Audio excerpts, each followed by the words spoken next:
est descendu sur la mer. Sur la mer, dans les navires. Et qui travaillait sur les grandes eaux. Cela vire les œuvres de l'Éternel et ses merveilles au milieu de l'abîme. Il a dit et il a soufflé la tempête. Et la tempête souleva les flots de la mer. Amen. Il montait vers les cieux et il descendait dans l'abîme. Leur âme était éperdue en face du danger. Ils étaient tous saisis de vertige. Ils chancelaient comme un homme ivre. Et toute leur force, toute leur habileté était anéantie. C'est alors que dans leur détresse, ils crièrent.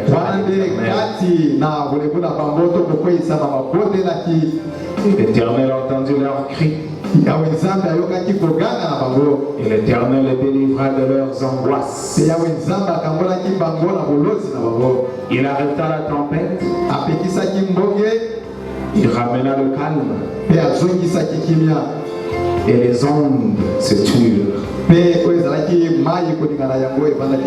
Le peuple se réjouit de ce qu'elle s'était apaisée. Et l'Éternel les conduisit au port désiré. Dieu notre Père Céleste, nous sommes reconnaissants pour ce moment. Et toi qui es Seigneur, qui connais toutes choses, qui nous regarde depuis des sanctuaires, tu connais nos faiblesses et nos limites. Tu connais nos problèmes, tu connais nos besoins. Tu connais aussi nos angoisses et nos projets. Tandis que dans ta parole, il y a toutes ces bonnes promesses, ces belles promesses. Nous voulons, par la révélation de la parole, nous accrocher à cela. Nous ne voulons pas regarder à gauche et à droite pour trouver quelqu'un qui peut faire quelque chose pour nous. La Bible dit malheur à celui qui s'accroche à un homme. La Bible dit malheur à celui qui regarde à l'autorité. La Bible dit malheur à ceux qui regardent le puissant de ce monde pour leur porter solution à leur tracas et tourments. Voilà pourquoi Seigneur, par la foi, nous nous accrochons à la parole bénie. Tu es l'alpha et l'oméga. Tu as la maîtrise des temps et des circonstances. Tu soumets tout à ta volonté, Seigneur. Nous nous recommandons à toi. Nous recommandons ce moment à toi. Et toutes nos difficultés, tracas et besoins au Père, nous le posons juste là, devant ta face, dans le sanctuaire béni de notre Dieu.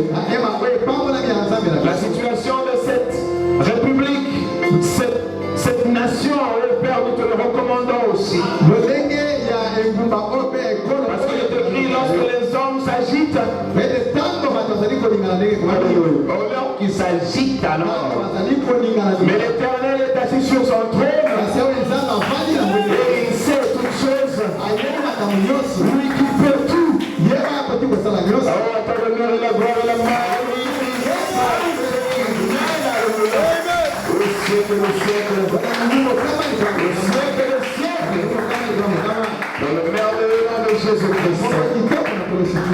Je vais ainsi intercéder. Amen. Amen. Applaudissez pour le Seigneur.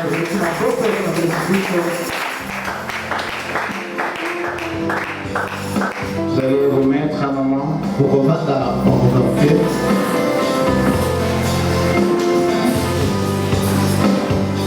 La Bible dit que Dieu est bon. La Bible dit que tous ceux qui ont le regard braqué sur lui, ils ne sont jamais déçus. C'est la Bible qui le dit. Amen. Et nous, comme des chrétiens, nous croyons en ces choses. Nous avons une adresse de secours. Il n'y a pas un humain qui soit assez musclé pour protéger son prochain. D'ailleurs, la Bible dit quand celui-ci se pensera assez musclé, il ne saura rien faire du tout.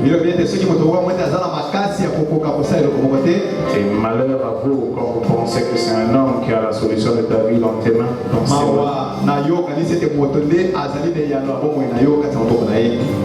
Selon les Écritures. Amen. Amen. Applaudissez pour le Seigneur.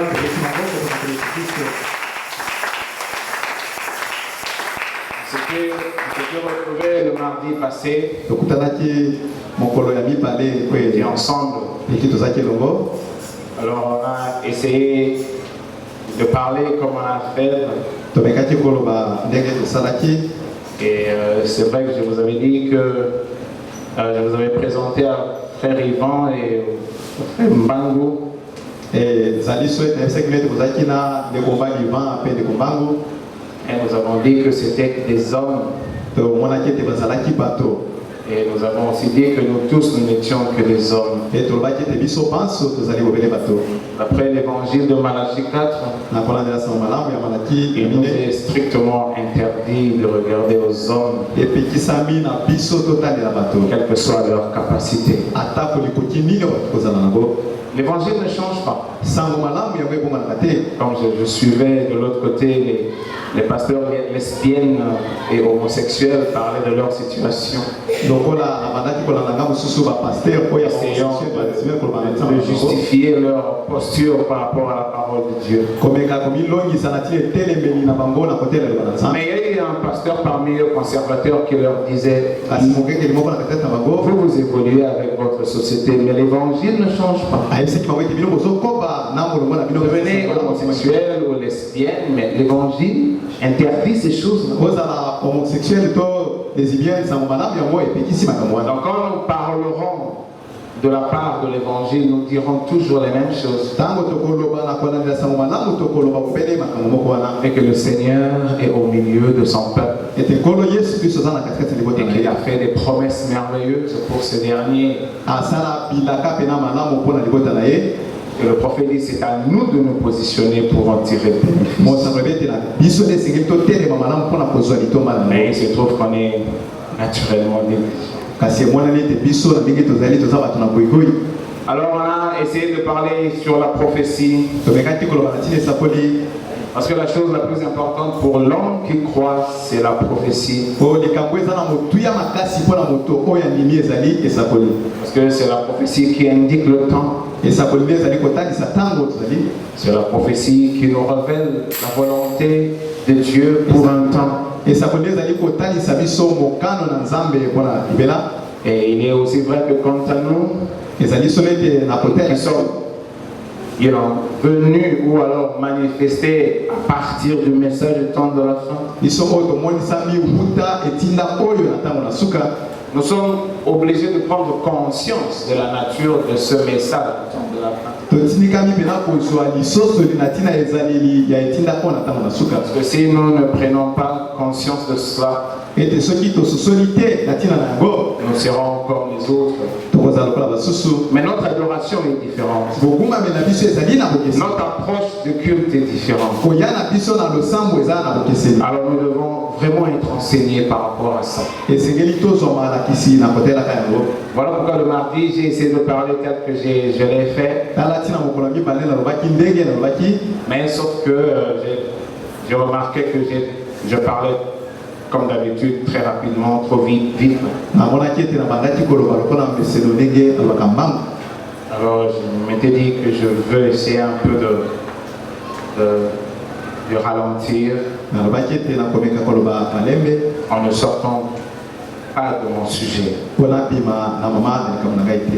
Bon, c'est vrai que j'ai parlé de Los Angeles, de ces choses. J'ai parlé de la femme qui accède au pouvoir aux États-Unis et tout ça. De toute façon, je n'avais pas tort parce que ce sont des signes qui, pour nous qui croyons au message du temps de la fin, révèlent le temps. Révèlent la manière dont les choses évoluent sur la terre. C'est vrai que beaucoup oublient. Nous oublions facilement. Venir à l'église, ce n'est pas un problème. Mais l'essentiel du fait que tu viennes à l'église, généralement, t'échappe facilement. Surtout pour nous qui croyons attendre l'enlèvement de l'église. Vous voyez, quand le Seigneur Jésus-Christ est venu, quand il a parlé aux disciples, ou quand il a contacté les disciples,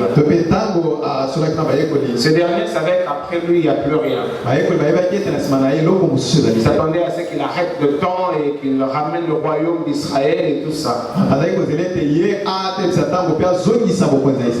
Et ils sont même arrivés à poser la question au Seigneur Jésus-Christ, mais est-ce que c'est en ce temps-ci que tu vas rétablir le royaume? Ceux qui ont cru dans la parole de Dieu avant nous, ils ne croyaient pas pour rien. Ils reposaient leur foi sur un lot, comment dire, des prophéties qui devaient s'accomplir. Parce que vous vous rappellerez même quand les rois mages sont venus de l'Orient, ils ont dû poser la question aux ecclésiastes de ce temps-là. Le roi est né, nous avons vu son étoile. Ils n'ont vraiment pas respecté parce qu'eux aussi attendaient. Ils se sont contentés de donner l'information à ces mages. Alors, comme eux n'étaient pas concernés dans la révélation de l'accomplissement de cette prophétie, ils se sont référés aux Écritures pour ressortir l'élément prophétique que le Christ naîtrait à Bethléem. C'était programmé, c'était réservé. Ils sont allés et ils ont vu l'enfant. Or, quand l'enfant vient, il manifeste un lot, comment dire, de prophéties accomplies. Mais le plan de Dieu ne s'arrête pas à ce niveau-là. Et d'ailleurs, on a vu avec vous que Christ lui-même leur a donné aussi un lot de prophéties. Des choses auxquelles ils devaient absolument s'attendre à arriver. Et je me rappelle, je vous avais parlé du temple qui devait être détruit. Je me rappelle, je vous avais parlé de Capernaum qui devait disparaître de la surface de la terre. Il a maudit Capernaum. Et Capernaum devait disparaître. Mais ça a pris autant d'années. Capernaum tenait bon sur la surface de la terre. Jusqu'à ce qu'en fin de compte, les archéologues, ceux qui font des recherches sur ces civilisations passées là, ils ont dit qu'il y avait un arrêt brusque, un arrêt d'activité sur Capernaum. Donc il y a eu un tremblement de terre qui l'a secoué au point de l'amener au fond des eaux. C'était une prophétie qui s'accomplissait. Je vous avais dit qu'on lui a, comment dire, fait voir comment grand était, comment dire, le temple d'Hérode. Mais eux ne savaient pas que ce temple temple était soumis à une prophétie. Voilà que le Seigneur ne s'en était pas emballé comme nous, humains, nous aimons nous emballer sur des choses que nous voyons ici, que nous aimons toucher.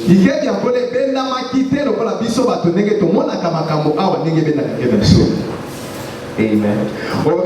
Lui qui regarde au travers de temps, lui qui considère la volonté de Dieu, il ne s'en était pas emballé. C'était une construction magnifique, comme disent les historiens. Comme évidemment les disciples le prenaient aussi comme un homme vraiment assez étrange, qui regardait tout sans rien voir, qui considérait tout mais ne s'intéressait à rien. Mais quand même, maître, tu vois quand même ça. Tu vois quand même cette construction. Bon, mais lui qui voit plus haut, lui qui voit très haut, eh bien, il a carrément minimisé ça. Oh, comme par une folie. Il leur a dit, il ne restera ici pierre sur pierre. Mais voilà qu'il l'a dit. Il est même mort à la croix et il s'en est allé. Le temple subsistait. Le temple était encore là et le temple était toujours là. 5 ans après, le temple était toujours là. Qu'est-ce qui pouvait se passer dans la tête de ces disciples là? Ou peut-être qu'ils avaient certainement, comme toi et moi, nous faisons oublier. 10 ans après, le temple était toujours là. 20 ans après, le temple était toujours là. C'est pratiquement à la 40e année. Ce temple a eu un problème. Et les Romains sont venus. Et ils ont mis le feu. Et ils l'ont complètement détruit. Parce qu'une prophétie était suspendue sur ça. Chaque période a son lot de signes de temps. Quand Noé a dit à sa famille, nous devons entrer parce qu'il va pleuvoir dès que nous entrons. Oh, ils sont entrés. Et la porte s'est fermée. Mais il n'y a pas eu de pluie. Il a fallu autant de jours. Au point où le prophète dit, l'épouse de Noé commençait à se poser des questions. Demandant à son mari s'il ne s'était pas trompé. Mais il a eu des déluge. Quand Lot était de l'autre côté et on lui demandait de sortir, il ne pouvait pas comprendre pourquoi il devait sortir. Parce que Sodome, parce que Gomorrhe, c'était des villes prospères. Le commerce était prospère. La science était prospère. Une ville établie. Sortir d'ici, aller où? Parce qu'il n'y avait même pas d'endroit où il allait. Les anges ne lui ont pas fixé une adresse. Alors il avait bâti toute sa vie dans cette ville. Parce que nous ne considérons que cette petite vie que Dieu nous a donnée, pour laquelle il nous a dit d'ailleurs de ne pas trop donner crédit à cela. Mais contrairement par incrédulité, nous faisons juste le contraire de ce que la parole nous dit. Figurez-vous qu'il fallait que les anges prennent de force Noé et le fassent sortir. Mais vous savez, c'est quand même assez coriace de fois. Une fois, nous pensons à ces choses. Nous qui avons la charge de parler au peuple. Parce qu'il est vrai que le Seigneur, quand il fait ces choses, il le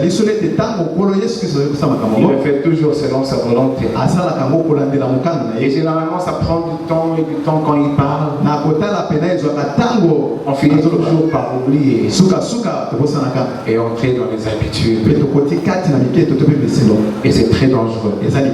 C'est très dangereux parce que vous n'aurez jamais à rattraper le temps avec. C'est très dangereux parce que la volonté de Dieu ne va pas s'apitoyer sur votre situation. C'est très dangereux parce qu'il ne viendra pas pleurnicher parce que tu n'as pas acheté soit une voiture. Il ne viendra pas s'apitoyer parce que tu n'as pas terminé tes études, parce que tu n'étais pas vraiment affermi dans la vie, parce que tu n'étais pas acheté une maison, parce que tu n'as pas trouvé la fiancée ou le fiancé. C'est très dangereux parce que quand le Seigneur veut accomplir sa volonté, il ne s'occupe de rien. Et ce danger nous guette présentement. Parce que pour nous qui sommes arrivés en ce fin de temps, il y a un lot de signes qui marquent le temps, la fin. On n'y prend pas garde. Et nous avons aussi ressorti le fait qu'il y avait aussi beaucoup de distractions au milieu de nous. Et que les hommes de Dieu, sérieux, passaient leur temps à se bagarrer pour des positionnements éphémères, précaires, inutiles. Parce que le prophète dit tous que nous les humains, nous tous, on est tous nés de la même façon. On a tous été conçus de la même façon. Dans la course, si tu peux peut-être courir très vite, mais tu n'es qu'un humain, le prophète dit. Le prophète dit, faites gaffe, ne vous accrochez à aucun humain, quel qu'il soit. S'il y a un humain, et nous avons un humain par excellence, c'est Christ, l'homme Jésus. Ce n'est pas pour rien qu'il était devenu homme. Parce que nous voulons un Dieu couvert de peau. Alors on nous a donné un Dieu couvert de peau. Le prophète dit aujourd'hui, c'est Dieu couvert de peau est retourné au milieu de son peuple. Il dit que le cri du roi est dans le corps. C'est le Seigneur Jésus-Christ en personne. Parce qu'il nous dit même que l'onction est une personne.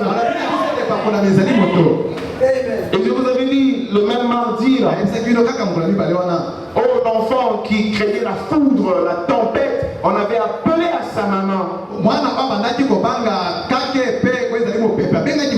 Et la maman qui comprenait quand même mieux les choses, il lui a parlé de la protection. C'était le Seigneur Jésus-Christ. Mais pour l'enfant, ce n'était qu'une vague. C'était de la fumée. Ce n'était qu'une pensée. Au point où il a dit à sa maman, c'est bien beau tout ça, mais je veux un Dieu couvert de peau. Nous voulons nous accrocher aux humains. Et les hommes de Dieu nous impressionnent. Moi qui suis ici avec vous, je ne vous apprends pas à minimiser les hommes de Dieu. Mais je vous décourage à jeter votre dévolu sur les hommes de Dieu. Allez au-delà. Malachie 4 a été envoyé pour arrêter ça. C'est pas un sacrilège. Il nous a été envoyé pour stopper ces histoires des hommes de Dieu. Il a dit, vous avez placé les enfants de l'enfant, chantez les enfants de vos cœurs, ou je ne sais pas quoi de contraire. C'est tout ce qui se passe aujourd'hui. Nous sommes impressionnés par les ministères. Le prophète a dit niet. Accrochez-vous à la parole de Dieu. Parce que l'homme, qu'il soit évêque, qu'il soit bishop, qu'il soit pasteur ou je ne sais qui là, ce n'est qu'un homme. Il arrivait même à descendre le pape qui n'était qu'un homme. Nous sommes tous nés de la même façon. Et les titres que nous portons par représentation, ce ne sont pas nos titres à nous. Amen. Ce ne sont pas nos titres. C'est le Seigneur Jésus-Christ. Et nous voulons encourager ça. Pour que les enfants de Dieu arrivent à savoir comment se tenir. Le combat est tellement rude. On doit nous apprendre à nous tenir face à l'épreuve du temps de la fin. Comment appeler être capable Jésus sur scène et d'avoir cette expérience personnelle, glorieuse avec Dieu. Plutôt que de regarder aux églises, quel type d'église, c'est quel type d'église. Le prophète dit, l'église, c'est aussi l'endroit le plus dangereux pour le croyant. Il a dit, vous devez faire gaffe à l'église. Amen. Regardez la parole de Dieu. Amen. Donc nous avons aussi ressorti ça. On parle des baptêmes. Celui-ci est le plus grand. Parce qu'il a construit le temple que jamais homme a construit. C'est inconvenable. C'est complètement gauche. C'est faux. Le prophète dit Dieu n'a rien à voir avec nos baptismes. Vous savez ça? Il le dit 1000 fois, il n'a rien à voir avec nos baptismes. Construisons, c'est bien, c'est pas interdit. Mais taisez-vous après. Vous avez construit pour la gloire de Dieu. Taisez-vous. Il ne faut pas avoir l'impression parce que vous avez construit que vous méritez le ciel. Vous vous trompez. Vous devez savoir parce que vous réunissez plus de gens dans votre église que vous êtes, comment dire, élite définitivement. Vous vous trompez. On n'est pas sauvé parce qu'on a servi Dieu d'une certaine façon. Vous savez ça? On n'est pas sauvé parce qu'on imposait les mains et les malades et guéris. Vous savez ça? On est sauvé parce qu'on manifeste Christ dans ses habitudes, dans ses relations avec les autres. C'est ça le salut. Le salut ne nous est pas donné parce qu'on a 40 ans dans le message ou on a travaillé plus que les autres. On n'est pas sauvé à cause de ça. Et selon le prophète, surtout, on ne devient même pas spécial. Le prophète dit on n'est pas spécial. Le jour où quelqu'un commencera à croire qu'il est spécial, qu'il sache que cette quête vers l'extraordinaire prouve qu'il est déjà tombé. Donc moi je voudrais que vous le sachiez pour que vous essayiez d'avoir un autre regard sur ces choses. L'église ne vous sauvera pas. C'est pour votre foi en la parole de Dieu. Vous pouvez être dans une petite église, Dieu ne regarde pas ça. Montez, arrivez jusqu'à son salut. Parce que vous êtes dans une église, disons aux États-Unis, vous pensez, ah moi j'ai pris aux États-Unis frère, dans une église quelque part là, mon pasteur est américain, Dieu n'a que faire. Donc celui qui pense qu'il est dans le plus petit village quelque part là au Bandundu et que son pasteur pour vivre il va pêcher des petits fretins dans la rivière, il dit nous on est ici de malheureux, sûrement qu'il n'y a rien avec nous. Non, c'est faux.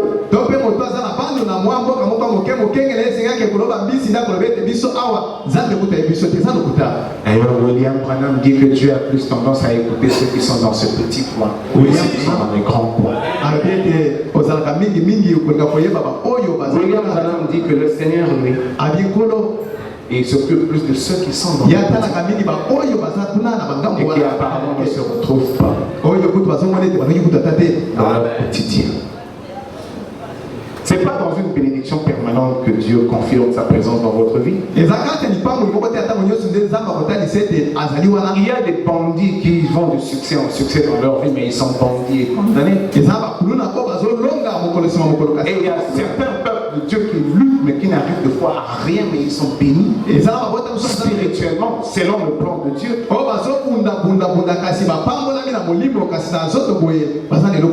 nous devons faire très attention et considérer que les temps sont mauvais.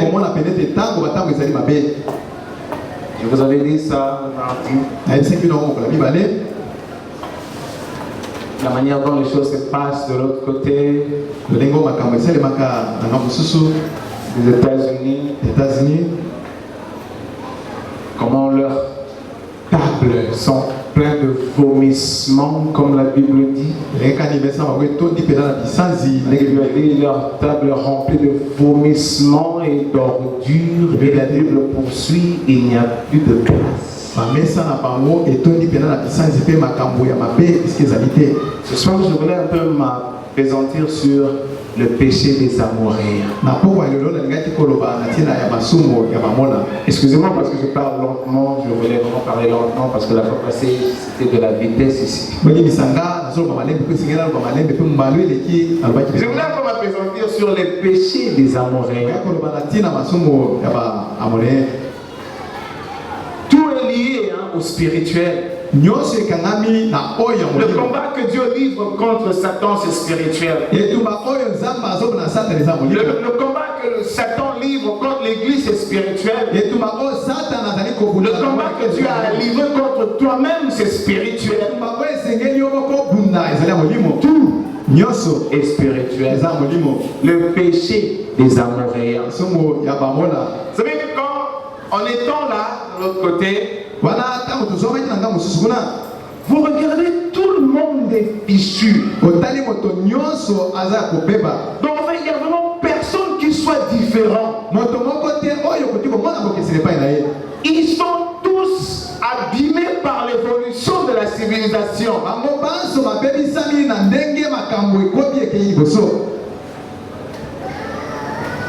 Ils s'habillent presque pas. Toutes les femmes. Et puis, drôlement, j'étais bizarrement étonné une fois là-bas quand j'ai vu des tailles basses. Des gens sérieux, mais ils se promènent des tailles basses. Alors, j'étais comme un peu surpris. J'ai dit, oh, jusqu'ici, quelqu'un m'a dit, mais tiens, ça a commencé ici. Quand il fait froid, ils sont en collant. Donc ils s'habillent comme collant là. Et quand il fait chaud, ils ont des petites culottes sous-vêtements. Et ils se promènent de fois torse nu comme ça. Et ils ont raison. Parce qu'il fait chaud. Je vous ai dit une fois, parce que j'avais fermé mon poste téléviseur. Je vous avais dit que généralement, je me branche sur CNN pour ne suivre que les informations. Le reste, ça ne m'intéresse pas. Mais j'ai constaté que même dans CNN, quand ils donnent des spots publicitaires, quand ils parlent des articles de commerce comme ça, il faut toujours qu'il y ait une femme avec un homme mal habillé qui se replace.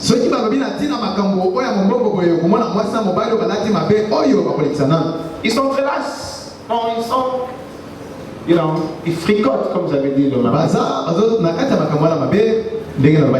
Bon, le prophète a dit ça a commencé par le sexe, ça se terminera par le sexe.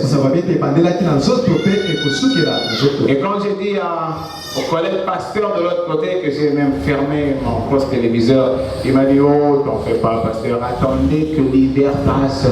C'est que tu as fui à la télé, tu vivras ça comme ça en live.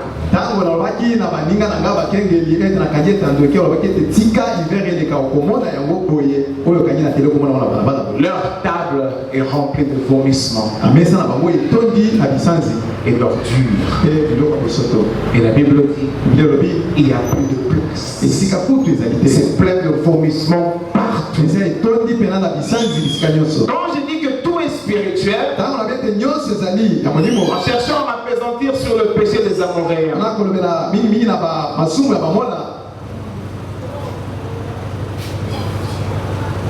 le prophète dit que Dieu ne frappe pas quand il n'a pas préalablement jugé.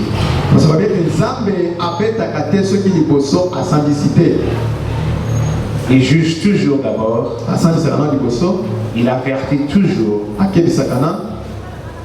Et il prend son temps dans la patience. Et quand il le fait,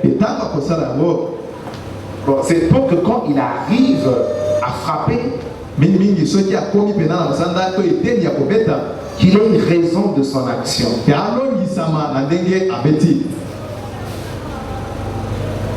Levez-vous, nous allons lire la parole de Dieu.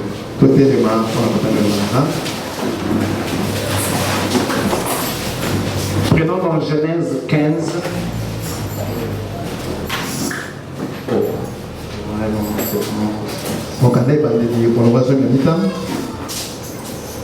Genèse 15.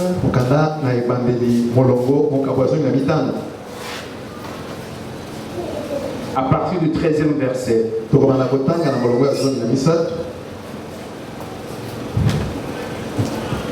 Oui, tu n'as pas ta Bible là. Tu l'as dans... il est écrit.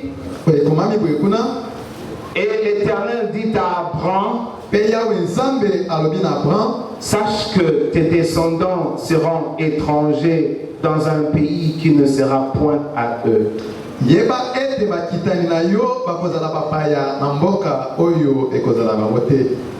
Ils y seront asservis et on les opprimera pendant 400 ans. Mais je jugerai la nation à laquelle ils seront asservis. Et ils sortiront ensuite avec des grandes richesses. Toi, tu iras en paix vers tes pères.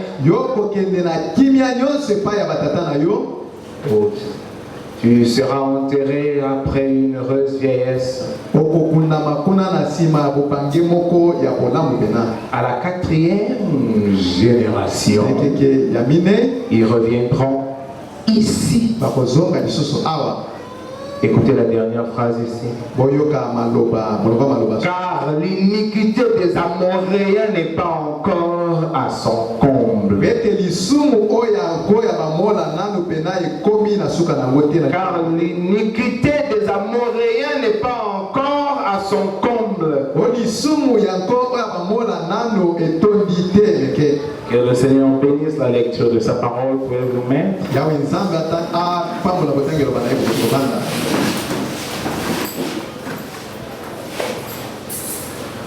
Non, rien ne sert à courir, il faut partir au point comme on dit. Donc, je ne vais pas me dépêcher pour rien pour rien. L'iniquité des Amoréens. Ici, Abraham est en Palestine.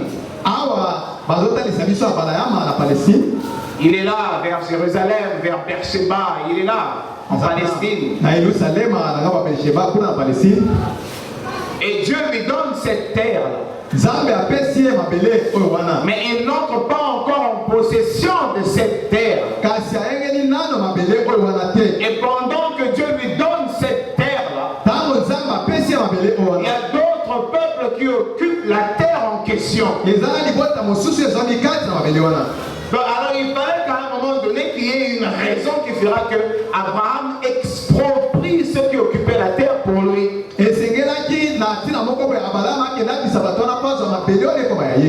Or, tout est lié à des principes. Et le prophète dit que Dieu est lié à sa propre parole. Et la parole de Dieu, ce sont des principes et autres. Donc il fallait carrément pas qu'Abraham vienne comme ça. Allez-vous-en, je suis chez moi ici. Non. Et c'est vrai qu'ils devaient avoir leur droit de dire, maintenant nous sommes chez nous ici. Nous ne partons pas. Mais maintenant, avant d'avancer, je voudrais que l'on comprenne le combat qui te pose à Satan. Vous devez savoir dès maintenant que ce n'est pas ton combat. C'est le combat qui pose Dieu à Satan. Et il y a toujours eu deux groupes dans le prophète de parle.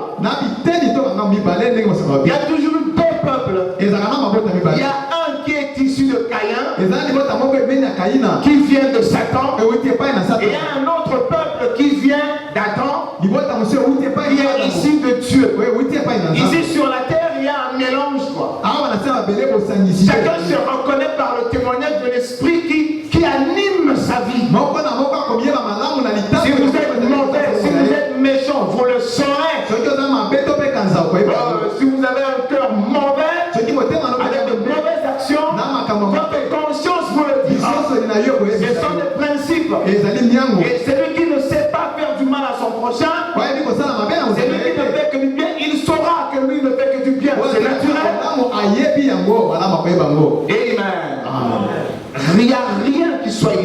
sont ici. Parce que ce sont des natures qui sont parmi nous. Ils s'expriment par rapport à cette réalité. Quand je dis réalité, je parle de ce combat qui n'a pas commencé sur cette terre, mais qui a commencé de l'autre côté depuis l'éternité et qui se poursuit ici. Ces Amoréens, ici Dieu, quand il prend les Amoréens, ce n'est pas que Dieu a quelque chose à voir contre ce peuple-là. Parce que là en Palestine, il y avait une bonne quantité de tribus. Les Amoréens, les Jébusiens, les Hittites, les Philistins et consorts. Et c'était des Cananéens.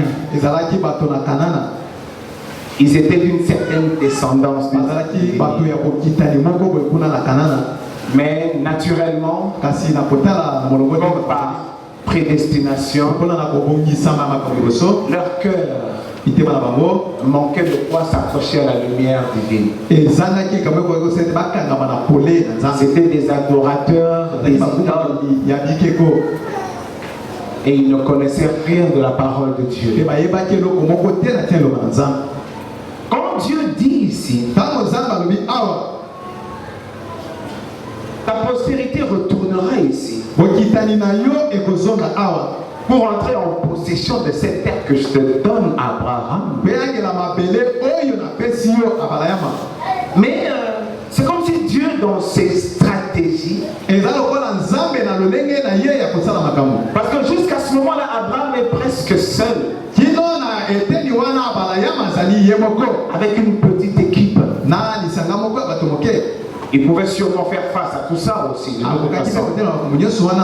spirituellement, il y a une raison. Dieu doit justifier sa raison d'exproprier tout ce peuple pour donner à Israël cette portion de terre.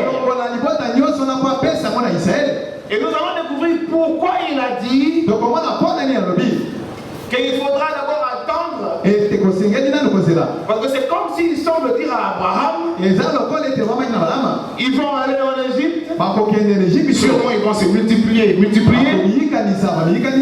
400 ans après, ils vont retourner ici. Mais quand ils retournent, ils ne vont pas facilement entrer en possession de cette affaire. Ce sera par des guerres.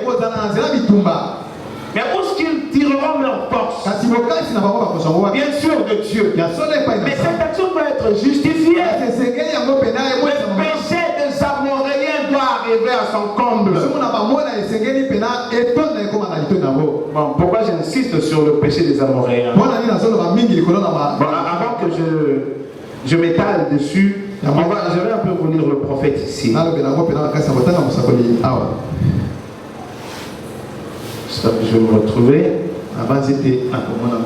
Parce que évidemment c'est lui qui nous a appris à considérer ces choses. Il devait aller en Égypte, je crois. Ou plutôt, le prophète était en Égypte. Il traversait pour aller en Israël. Bon, charnellement, ses amis américains, ils ont trouvé qu'il avait un don puissant et de temps en temps, quand il parlait au rabbin, le rabbin était impressionné par les miracles.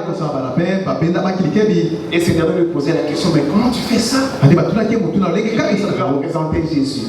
Et lui-même, William Branham, avait tendance à croire que bon, si lui aussi fait une démonstration, les Juifs vont croire. C'est comme nous le connaissons, les Juifs ne croient pas en Jésus. C'est nous qui croyons en Jésus. Eux, ils ont leur Talmud, ils ont leurs histoires de Moïse. Jésus, c'est une abomination pour un vrai Juif aujourd'hui. Alors, ils ont trouvé un arrangement afin que William Branham se retrouve là-bas. Il est arrivé au Caire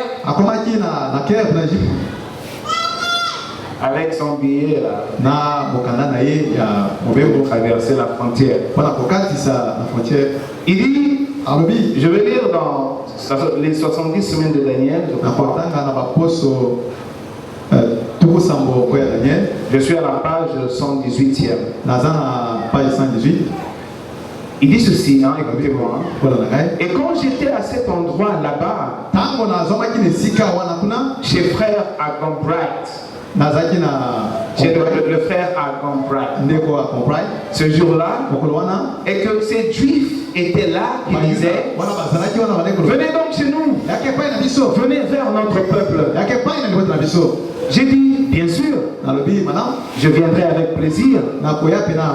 J'avais tout simplement pris une décision trop rapide.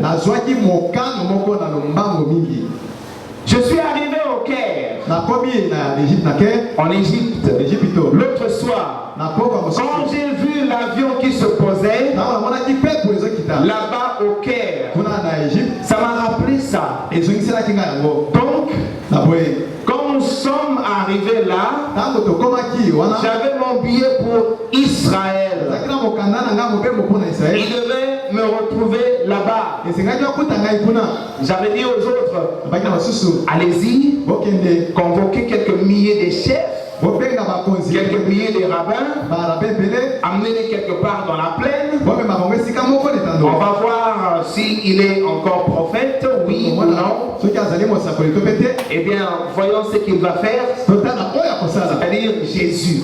Qu'est-ce que Jésus fera par l'entremise de son serviteur au milieu des juifs incrédules? Parce qu'ils ne croyaient pas en Jésus. Oh, ça c'était vraiment à portée de leurs mains. C'est ça qu'ils voulaient. S'ils pouvaient voir ça, ils y croiraient. Alors qu'est-ce que j'ai fait? Je suis arrivé au Caire, capitale d'Égypte, et je m'apprêtais à aller là-bas. J'avais déjà mon billet. Il restait une vingtaine de minutes avant l'appel. Quelque chose m'a dit, écoutez, pas maintenant. Pas maintenant. La coupe des iniquités des nations n'est pas encore à son comble. Les Amoréens ne sont pas encore accomplis. Reste en dehors de là.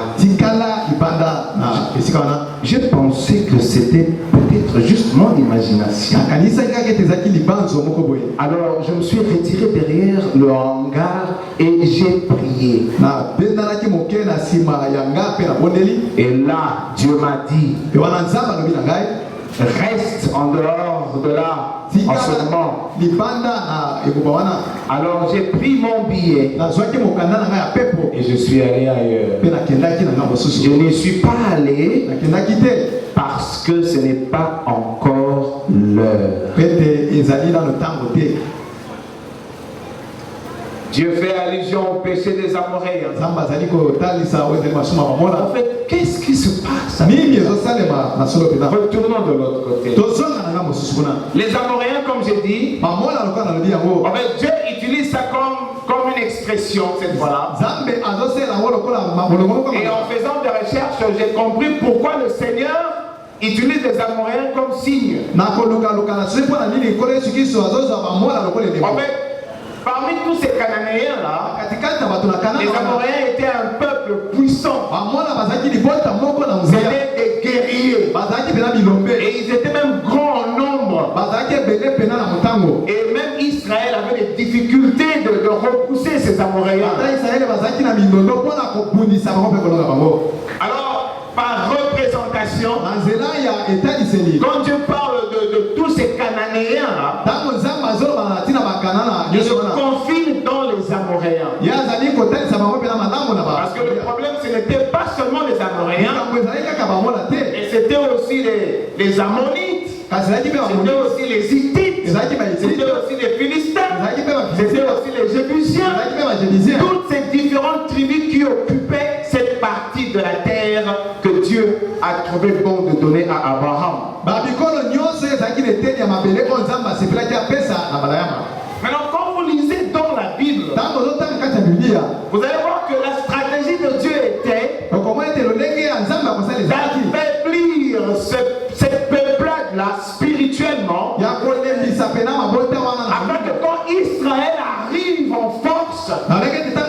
Parce que le vrai combat est plutôt spirituel. Alors il fallait qu'il se suive de trop. Et qu'il soit spirituellement affaibli. Et que Dieu ait une raison de les corriger. Donc trouver simplement une raison pour le chasser de là et que Israël prenne la place. Dans le décret de la souillure de leur idolâtrie, à ce moment-là, quand il parlait encore avec Abraham, n'était pas arrivé à un degré où Israël pouvait venir en force et les affronter étant affaiblis. Comprenez déjà ici, William Branham veut aller terminer avec Israël. Parce que dès que Israël reconnaît Jésus, c'est fini. Or, lui, il veut aller faire une démonstration de ce Jésus là-bas. Qu'est-ce que l'Esprit lui dit? Non, doucement. N'y va pas. Ce n'est pas le moment. Car l'iniquité des Arômes. Oh, c'est pas possible.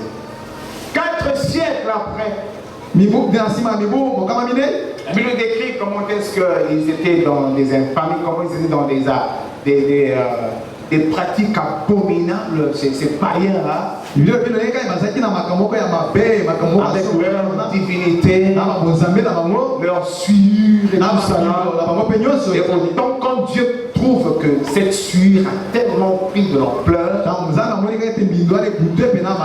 et que ça justifiait cette action-là, et que même spirituellement ça les affaiblissait.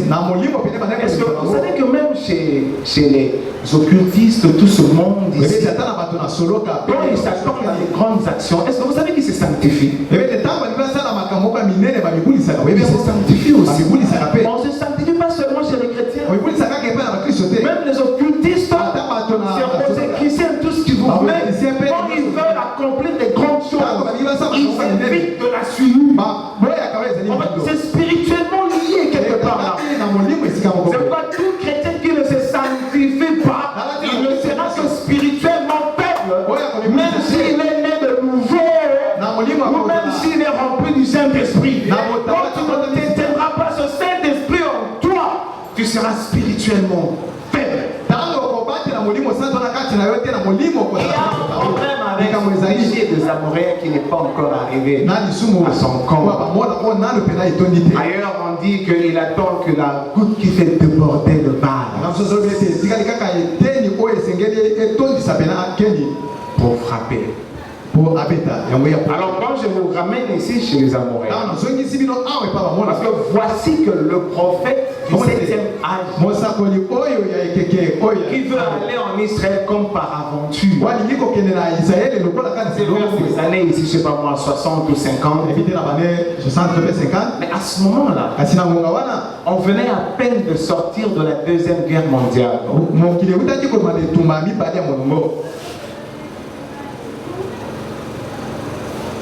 Quand vous suivez vous faites des recherches, vous allez vraiment voir que la manière dont les gens vivent aujourd'hui sur la terre, la manière dont les hommes et les femmes se comportent,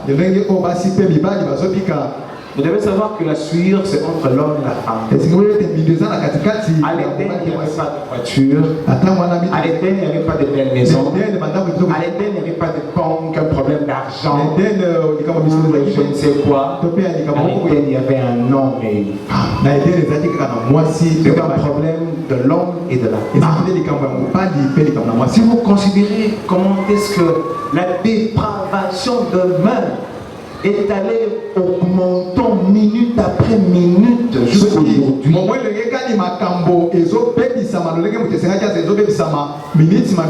avez vraiment un esprit averti, vous allez vous arrêter et demander qu'est-ce qui se passe. Si hier, ce qui ne choque pas aujourd'hui choquait, les habitudes qu'on fait secrètement, on le fait au grand jour et tout le monde trouve normal.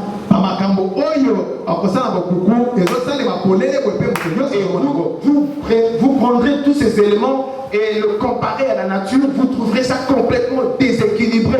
Mais les hommes de la terre acceptent cela. Donc il y a un problème. Et pourquoi les humains ont déconné comme ça? Il n'y a vraiment pas de raison. Écoutez, comme je vous avais dit là-bas aux États-Unis, quand je pense que le Sénat américain a carrément décrété que les homosexuels ont le droit de vivre et tout ça, c'est leur choix, donc faites avec. Tango la base était Sénat ya batamilika badimete ba homosexuel pe batibien et ce qui passe là makamundenge balingi batiki yango ezala ndengwa. Donc leur mode de vie est devenu accepté. Dolenge na bango kobika et on trouve ça normal. Pe bazomona ngo pe malamu. Auparavant ça choquait. Bose banaki kotukisa. Parce que c'était des choses, des pratiques contre nature. Ouais, ça dit makambo banaki kotelemela makambo. Imaginez-vous aujourd'hui. On leur donne même d'élever des enfants. Je vous avais expliqué ça le mardi, comment ça se passe. Il y a des femmes incubatrices qui viennent porter des bébés pour des couples homosexuels.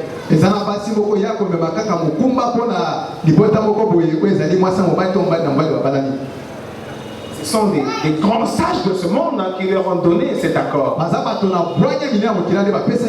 L'Amérique a pris, l'Amérique latine a pris, l'Europe a pris.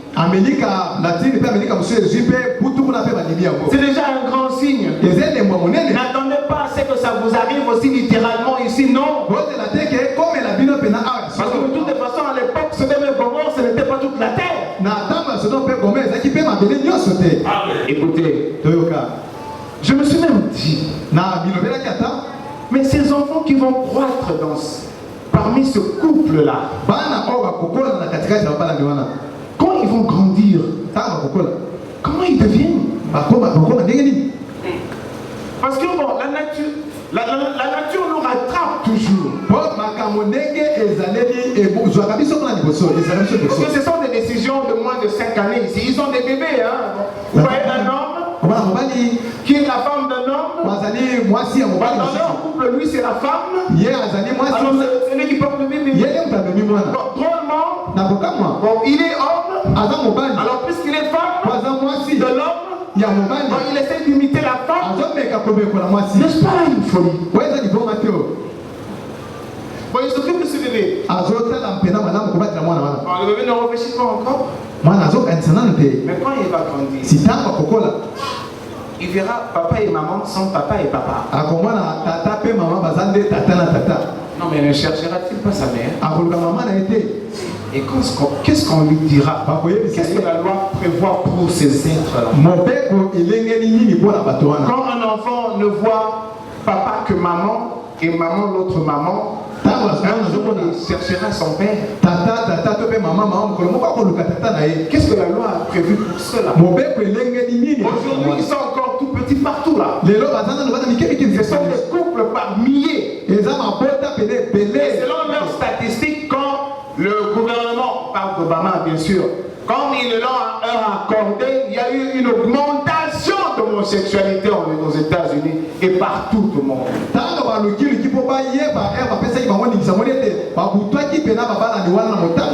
On se dit, mais bon, ces pauvres petits, puisque c'est charnel, quand la chair vous prend, vous êtes charnel, alors la débauche fait partie de votre vie. Je me dis, est-ce qu'ils vont laisser ces enfants-là libres? Parce qu'on parle de la pédophilie. Où les gens âgés s'accouplent avec des bébés. Qu'est-ce qu'ils vont faire de ces enfants-là dans leur intimité? Quelle sera l'éducation qu'ils donneront à ces enfants-là qui doivent grandir dans ce couple-là? Ils vont déjà les massacrer à bas âge. Parce que c'est Sodome et Gomorrhe. Bon, quand vous considérez tout ça, vous dites bon, En fait, il n'y a plus de place. La table est pleine de vomissements. Il n'y a aucun qui fasse le bien. Et c'est là pour toi et moi un signe qu'on est à la fin. Peut-être pas forcément ici, mais dans les pays développés, l'Europe, l'Amérique, voire même une bonne partie de l'Asie, les femmes préfèrent être nues qu'habillées. Et les grands couturiers aussi s'apprêtent ou se préparent à faire des choses qui glorifient la sensualité féminine. Quand elles s'habillent, elles dégagent une sensualité qui doit attirer immanquablement un homme qui regarde.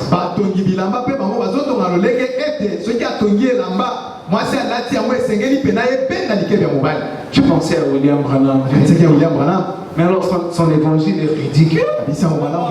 Personne ne s'occupe de ça. Ils sont tous en collant ou en mini-culotte. Je sais pas quoi. Ils se moquent des gloires. Bon, quand aujourd'hui le monde fait le choix de l'impudicité et de la convoitise, qu'en est-il de Jésus qui dit quand vous regardez, vous convoitez, vous avez commis adultère? Cette déclaration est rendue nulle par rapport au choix que nous faisons ici. Or, d'après la prophétie, il faut qu'ils arrivent à ça. Ça peut être cynique. Mais des fois, nous qui attendons les gloires, nous voulons voir le monde se souiller encore davantage. Parce que la prophétie attend la dernière goutte qui fera déborder le vase de péché des Amoréens qui doit arriver à son comble.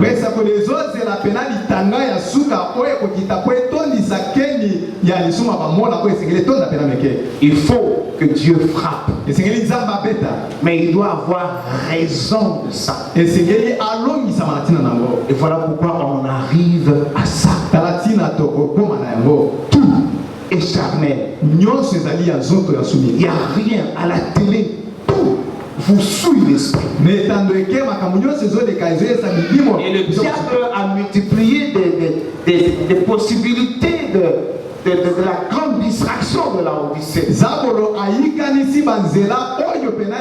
On ne cessera jamais de le décrier, toutes ces histoires de Facebook et de YouTube. Quel piège!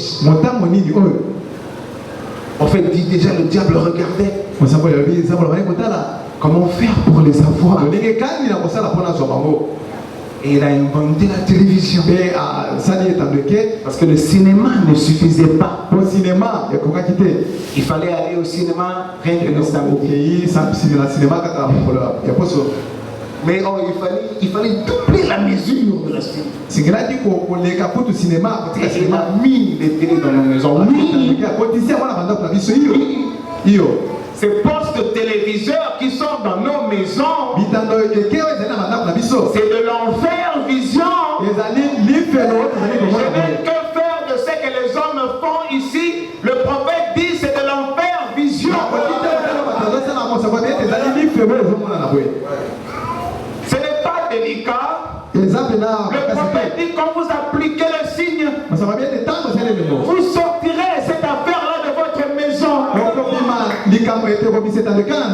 Oh, je sais qu'il y a d'autres qui doivent voir ce genre de choses. Pour des recherches, comme c'est YouTube et comme ça. Pour des recherches et comme ça, parce que ils ont opté pour des études qui leur obligent de faire des recherches. Mais quand vous voyez que la télévision ne fait que souiller votre esprit, fermez ça. Fermez. Ou si vous avez au moins la liberté de vous en débarrasser. Les dons sont mauvais. Oh, c'est une folie. Oh, mais je vous parle de la folie du message du temps de la fin. Amen. Et quand il m'arrive de fois d'être en famille, ailleurs, avec des amis, je vois souvent ces séries-là. Mais il faut j'ai vu un pasteur pourri. Pasteur femme.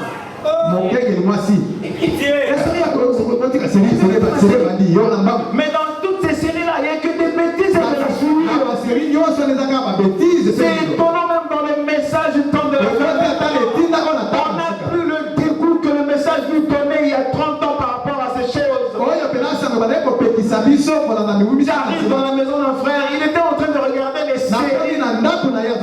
Et comme c'est qui plaît, ce sont toutes ces baisers, ces caresses qui se passent dans ces séries-là. Alors le diable vous les donne toutes les 10 minutes, toutes les 2 minutes. Dans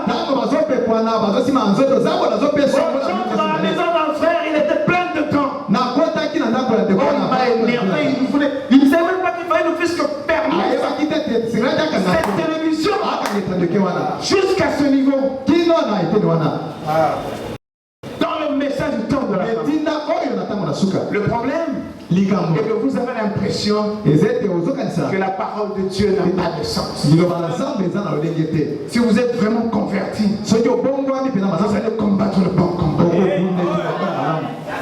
Un jour, je demandais à des jeunes gens, ils m'ont carrément dit qu'ils regardaient un film. J'ai dit, oh, non.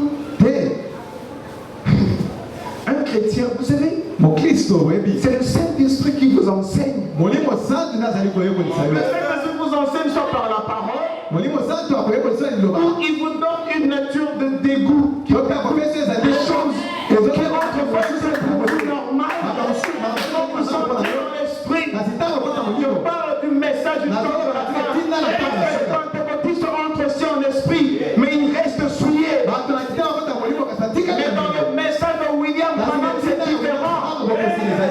Ces choses sont comme de la boue. Et les temps sont mauvais. Et on fait dans la distraction. Quand les chrétiens arrivent aux États-Unis, ils pensent qu'ils ont accompli leur vie, leur rêve de leur. Le prophète dit que Dieu ne fait de cadeaux à personne. Église, vous devez le savoir. Vous devez travailler pour votre salut. Si vous pensez que Dieu a le souci pour que vous soyez en bonne santé, pour que vous soyez mieux habillés, une maison et puis rassurer vos enfants d'un avenir radieux, sachez que ce n'est pas ça la volonté de Dieu. Voilà pourquoi quand ils arrivent là-bas, ils pensent qu'ils ont trouvé. Oh oui, ils ont matériellement trouvé. Mais spirituellement, leur foi a fait naufrage.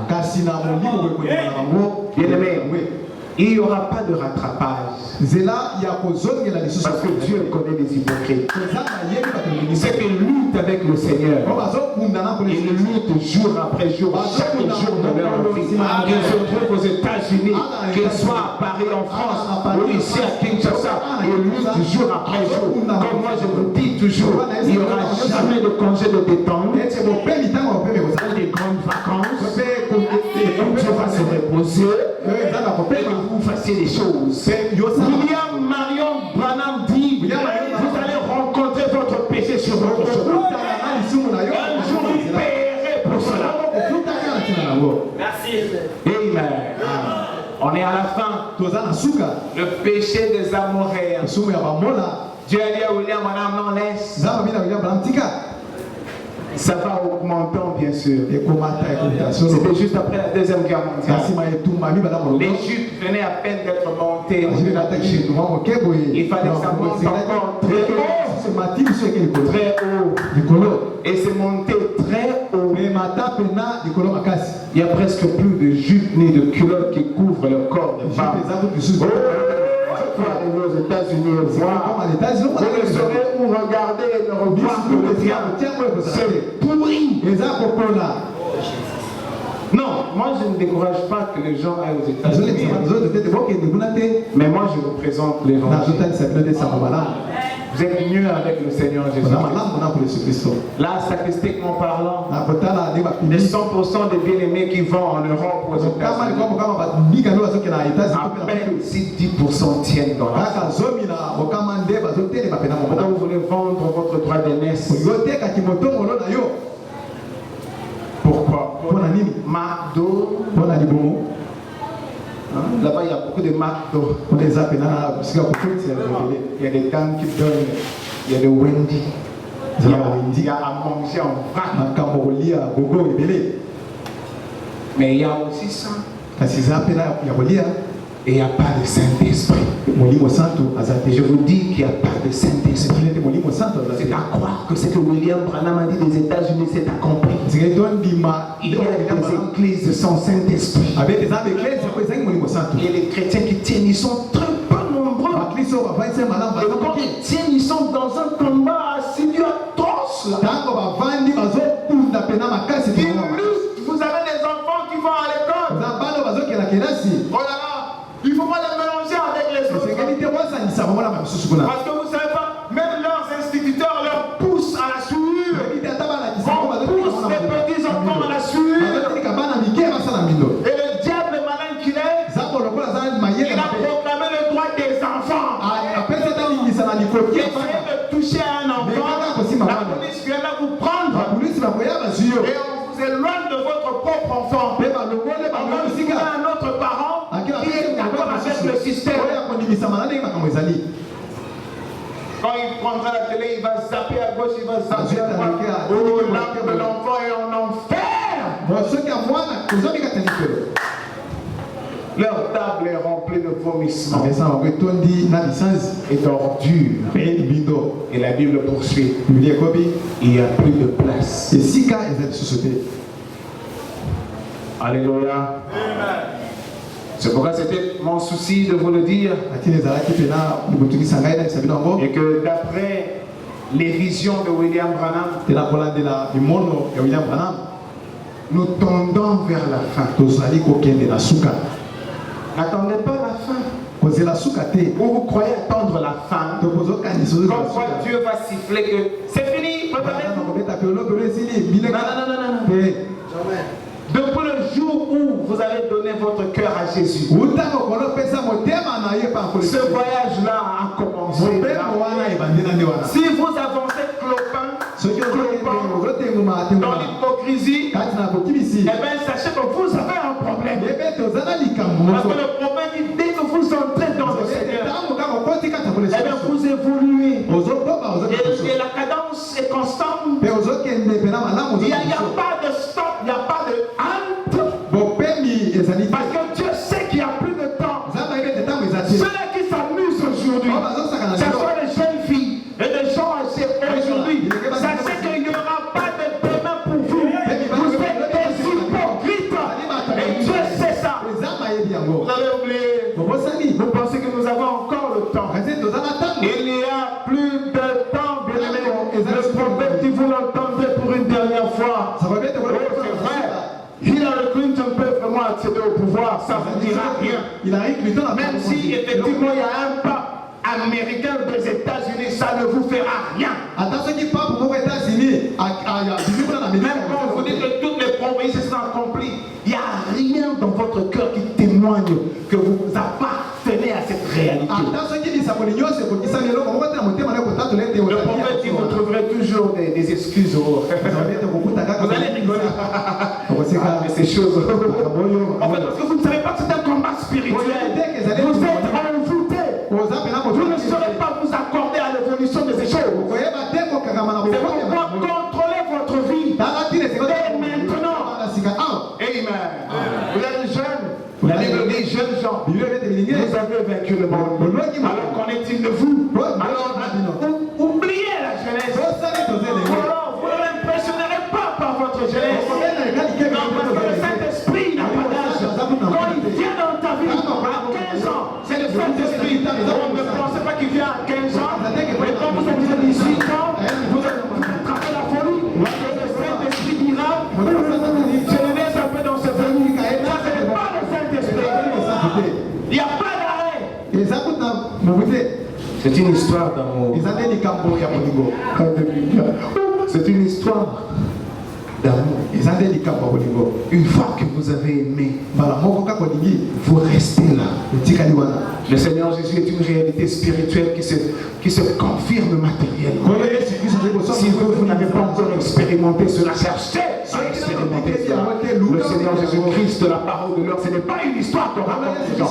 C'est une expérience qui vous arrive individuellement. Et vous marchez, vous savez que moi, le Saint-Esprit témoigne que je lui appartiens. Non pas par slogan, comme le prophète dit, parce que j'appartiens à l'église, non parce que je suis l'enfant du pasteur, non parce que je suis né dans le message.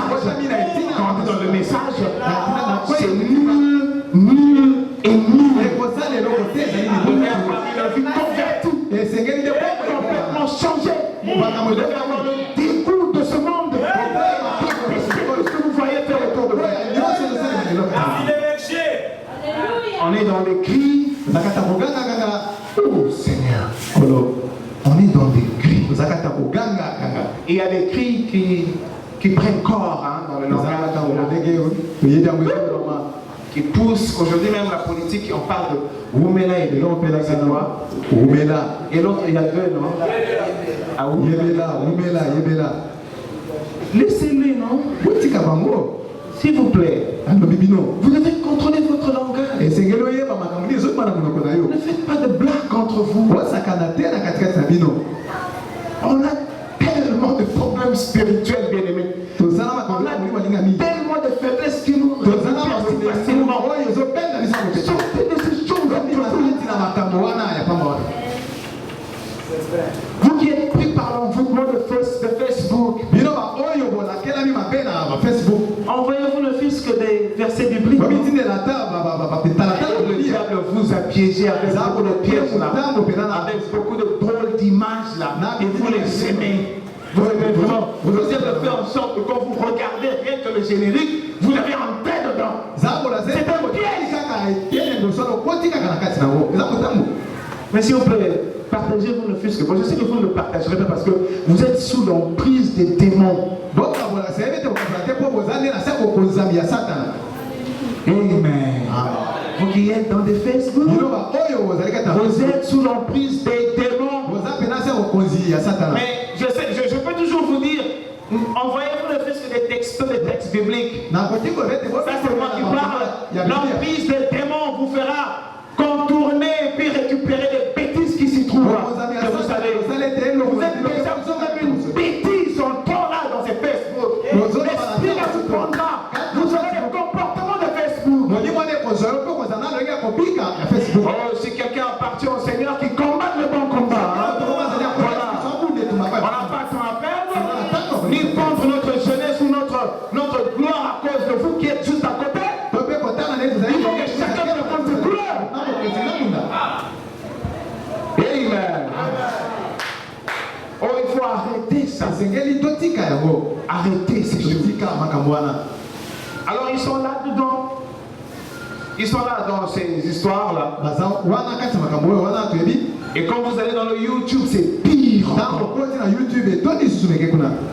Quand vous cherchez, vous pouvez voir l'histoire. Moi, il m'arrive de faire mes recherches là-bas. Mais j'étais étonné dernièrement. Moi, je cherche l'histoire du peuple juif. Juste à côté, il y a une pornographie qui sort. En tout cas, je pense, jeune fille, vous êtes malheureuse, c'est assez de grand pour sauter ça. Si Dieu ne vous a pas donné le dégoût de ces choses, vous aurez plaisir de vous y arrêter un moment. Et vous allez suivre votre âme. Il faut arrêter avec ces choses-là. Mais c'est vrai. C'est le péché des Amoréens qui doit aller en Hillary Clinton pourra toujours prendre le pouvoir. Un pape américain, comme je vous avais dit la fois passée, peut toujours accéder au pouvoir.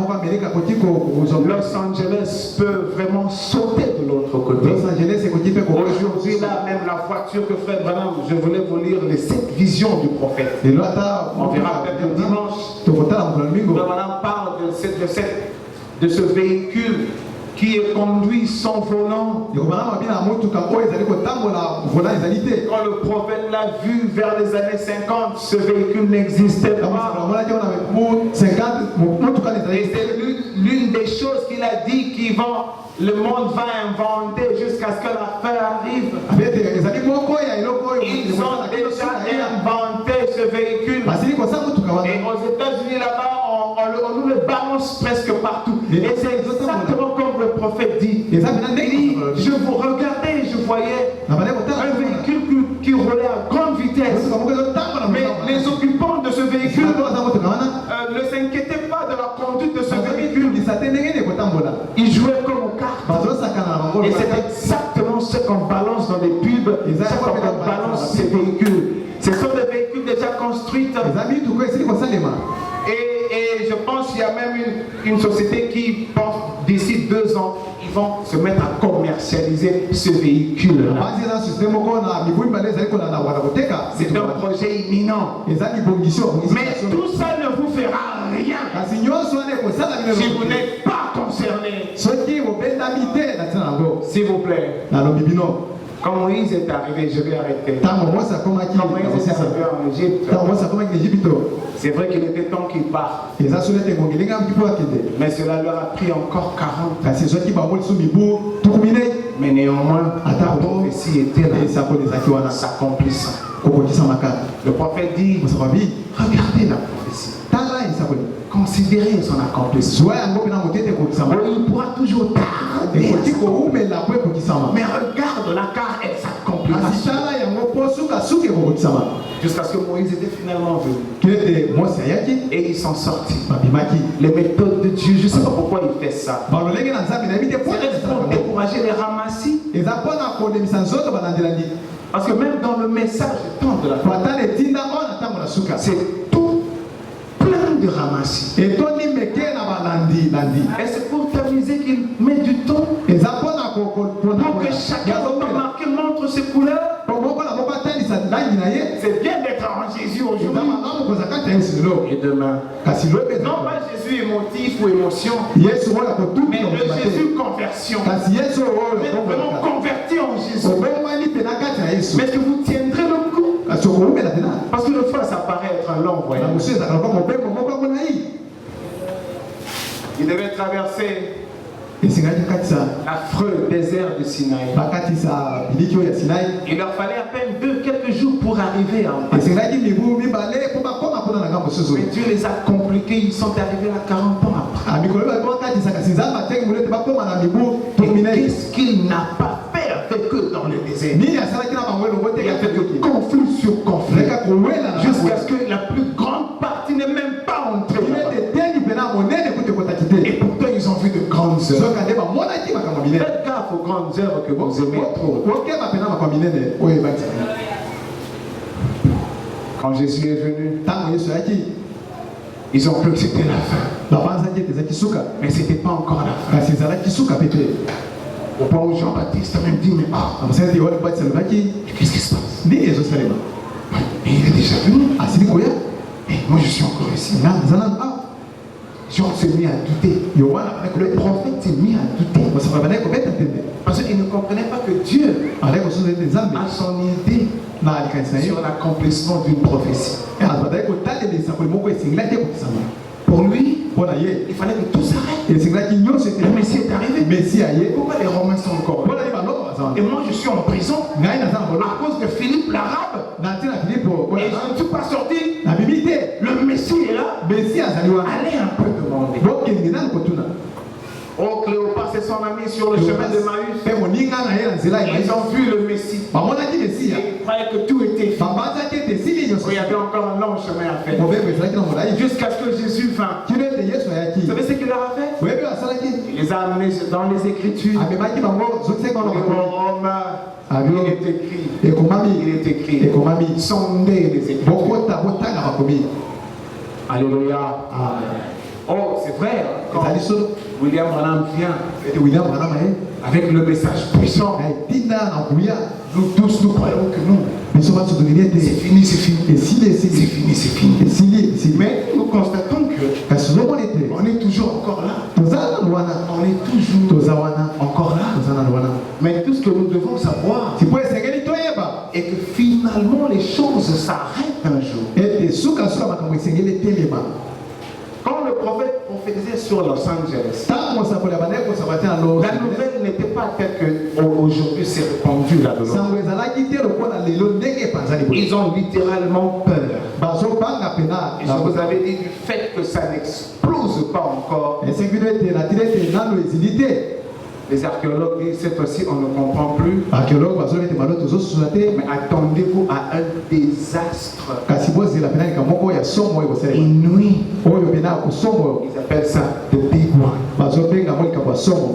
qui vient. Je voudrais parler de San Andreas Fault. C'est une ligne sous terre. Parce que la terre, je vais arrêter. Parce que la terre est cette forme de boule qui est subdivisée en dimensions dans son noyau central. Parce que la terre ici au commencement c'était une boule de feu. Il s'est refroidi à la surface. Alors il y a des plaques rocheuses là sous terre qui solidifient le sol ici. Alors là, plus bas, il y a ce qu'on appelle des plaques tectoniques. Les plaques tectoniques, ce sont des géologues qui étudient ça. Ce sont des morceaux, des plaques, ce sont comme des plaques. Ce sont des roches qui peuvent avoir des épaisseurs de plusieurs mètres. Et puis des longueurs, ça peut commencer de Matadi, de l'autre côté de Dar es Salaam. Une plaque peut partir de l'Afrique du Sud, là sous terre, et s'arrêter par exemple ici. Et puis ici, une autre plaque commence et va peut-être s'arrêter au Cameroun. Mais c'est sous terre. Ce sont des roches solidifiées. Alors il se trouve que là sous-sol, ça bouge. Mais ça bouge petitement. Et ce sont ces mouvements de plaques qui créent des tremblements de terre. Or là à Los Angeles, il y a ces deux plaques qui se rencontrent. Au niveau de ce que je vous avais dit, c'est qu'on appelle San Andreas. C'est une fissure de plus de 1000 km qui va de la terre ferme jusque dans l'océan. Et selon les géologues, ces deux plaques-là, la plaque continentale, c'est à plusieurs milliers de kilomètres. L'autre plaque aussi, c'est la plaque océanique qui est sous les eaux. Elle aussi bouge. Alors quand ils se croisent, alors ils se frottent, bougeant, ils se bousculent. Alors quand ils se bousculent, ils se soulèvent. C'est là le tremblement de terre grave. Et c'est ce qui attend Los Angeles. Et le prophète l'a désigné pour nous comme un signe. Là-bas, déjà, ils disent c'est fini. Ils attendent que ça sorte, mais ça ne sort pas, ils ne comprennent pas. Et plus ça dure, plus ils ont peur. Ils ne comprennent pas comment ça sera. Parce que le prophète a dit à son fils, là où tu te trouves ici, les requins ils vont nager ici. Mais l'océan est à plusieurs kilomètres plus bas. J'ai suivi d'autres géologues qui expliquaient il y a différents fautes. Bon, ce sont des fautes. Les fautes c'est en anglais, je sais pas comment le dire. C'est chaque rencontre des deux plats. Et pour savoir qu'il y a deux plats qui se rencontrent, il y a des tissus. Au niveau de l'océan, il y a encore d'autres plats qui se rencontrent. Ils redoutent que comme San André a capoté, il va finalement se cogner pour soulever la terre. Qui est, c'est-à-dire une situation de chaîne. Un enchaînement de secousses jusqu'à l'océan. C'est que le sous-terre de l'océan qui va se soulever à plusieurs kilomètres. Alors, ça va soulever le zoo aussi à plusieurs kilomètres. Et alors ça va aller jusqu'à la terre ferme. Alors, ce qui va ramener tout l'océan Pacifique pour une bonne partie dans cette côte ouest. Et comme les diables ne baissent pas le bras, quelque part là au fond, ils disent Los Angeles est préparé pour affronter ça. Or là-bas, ils ont préparé Los Angeles à une puissance de 7.2. Parce que les tremblements de terre, c'est selon les puissances. Alors, ils ont fait des constructions, c'est vrai, solides. Ils peuvent supporter des tremblements de terre de magnitude 7.2. Et c'est sérieux comme tremblement de terre. Or, le silence de San André soupçonnait que cette fois-ci, ça soit de magnitude de 9.2.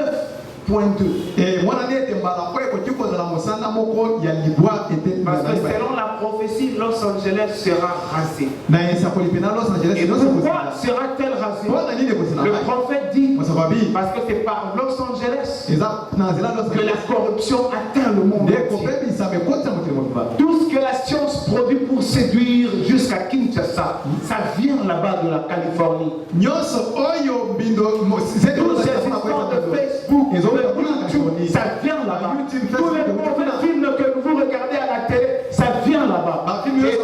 Comme Jésus-Christ a dit de Capernaum, toi qui es monté si haut, le prophète a parlé sur Los Angeles, toi qui portes le nom des anges, tu seras maudit et tu te retrouveras sous les eaux.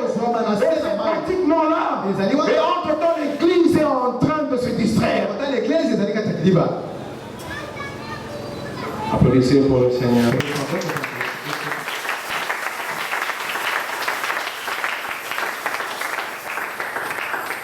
Vous m'excuserez, mais nous sommes vraiment devant un grand danger, nous les croyants du message. Le Seigneur est bon pour qu'on espère en lui. Et je voudrais que l'on sache ça, même dans l'échec ou dans la victoire. Le Seigneur est bon pour quiconque espère. Je ne pourrais pas le dire autrement. Mais que chacun par la grâce de Dieu essaie d'activer cette réalité. Que Dieu est bon pour quiconque s'attend à lui.